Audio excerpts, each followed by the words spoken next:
Hello everyone, मैं doctor रुचि अग्रवाल आप सबका स्वागत करती हूँ मेरे चैनल में। आज हम बात करेंगे एक ऐसी बीमारी के बारे में जिसे ज़्यादातर बीमारी समझा ही नहीं जाता, इंसोम्निया, और इस समस्या को ठीक करने की होम्योपैथिक दवा के बारे में। नींद शरीर के अंगों को बेहतर तरीके से कार्य करने के लिए ज़रूरी है। ये एक महत्वपूर्ण शारीरिक क्रिया है। नींद भरपूर ना लेने से कई समस्याएं हो सकती हैं। इंसोम्निया का सबसे मुख्य लक्षण केवल कुछ देर के लिए ही सो पाना, अचानक व जल्दी उठ जाना, थकान के बावजूद सो नहीं पाना, ऐसा लगना जैसे बिल्कुल सोए ही नहीं और उठने के बाद शरीर और सिर का भारी होना इत्यादि है। प्रमुख कारणों में से एक तनाव है। एक व्यक्ति के जीवन में कई समस्याएं होती हैं जो इंसोम्निया का कारण बन सकती हैं, जैसे परिवार की आर्थिक स्थिति, छात्रों के लिए पढ़ाई, थकावट, किसी प्रियजन की मृत्यु का सदमा, दुर्घटना आदि। नींद की कमी के पैटर्न, जैसे खाना खाने के बाद और सोने से ठीक पहले मोबाइल फ़ोन का उपयोग करना, बिस्तर की बजाय कुर्सी या सोफे पर सोना, हाई ब्लड प्रेशर और अस्थमा की दवा लेने से काम के शेड्यूल में बदलाव, जैसे बार बार काम की शिफ्ट बदलना, डिफरेंट प्लेसेस में ट्रैवल करने के कारण भी इंसोम्निया शुरू हो जाता है। पुरानी बीमारी, व्यायाम की कमी, शराब, कैफीन या निकोटीन का अधिक सेवन करने से भी अनिद्रा हो सकती है। अनिद्रा कितने प्रकार की होती है आइए जानते हैं। एक्यूट और तीव्र इंसोम्निया ये सबसे आम प्रकार है। इसका कारण कोई दर्दनाक या तनावपूर्ण घटना हो सकती है।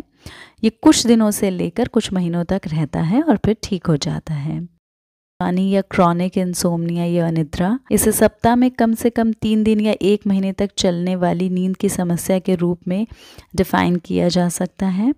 ये किसी पुरानी बीमारी या कुछ दवाइयों के सेवन के कारण होती है। ऑनसेट इंसोम्निया, इसे रात की शुरुआत में सोने में होने वाली परेशानी के रूप में डिफाइन कर सकते हैं। और मेंटेनेंस इंसोम्निया, सोते रहने में असमर्थता, रात में जागने और फिर से सोने में कठिनाई का सामना करना पड़ता हो तो उसे मेंटेनेंस इंसोम्निया कहा जाता है। अनिद्रा का व्यक्ति के स्वास्थ्य पर बेहद बुरा प्रभाव पड़ता है। इससे पीड़ित व्यक्ति में मानसिक और शारीरिक बीमारी के अलावा दिन में थकान बढ़ जाती है।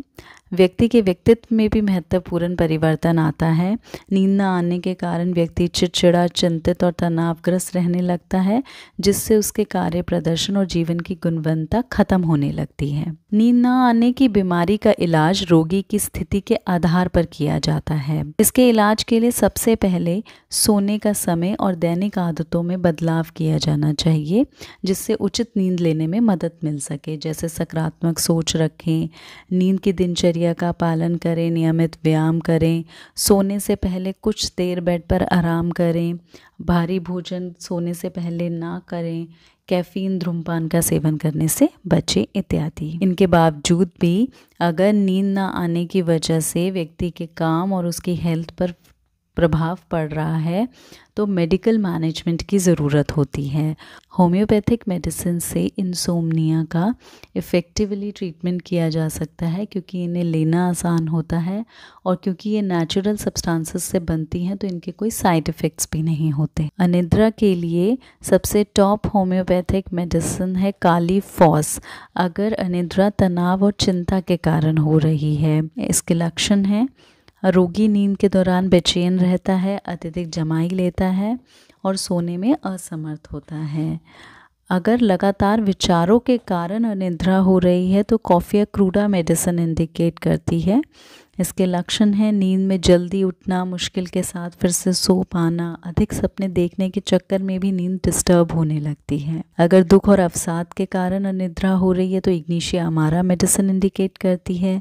बुजुर्ग लोगों में अनिद्रा के लिए होम्योपैथिक दवा जो मेनली इंडिकेट करती है वो है पैसिफ्लोरा इनकासिनाटा।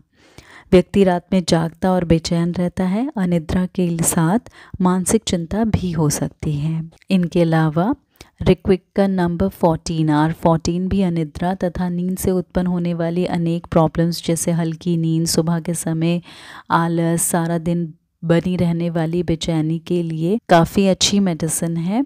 इसकी दिन में 2 बार 5 से 10 बूंदें 2 चम्मच पानी में मिलाकर लेने से काफ़ी फ़ायदा होता है। पर लेकिन इसकी जो डोज़ होती है वो व्यक्ति विशेष के आधार पर होनी चाहिए, जिसके लिए ज़रूरी है कि हम किसी होम्योपैथिक फिजिशियन को कंसल्ट करें जो हर केस के अकॉर्डिंग मेडिसिन और डोज प्रिस्क्राइब करें। फ्रेंड्स, इस वीडियो में बस इतना ही। आशा करती हूँ ये वीडियो आप सबके लिए यूज़फुल होगी और आपको पसंद आएगी। अगर आपको ये वीडियो यूज़फुल लगे तो इसे थम्स अप ज़रूर दें और अपडेट्स के लिए मेरे चैनल को सब्सक्राइब करें। Thank you.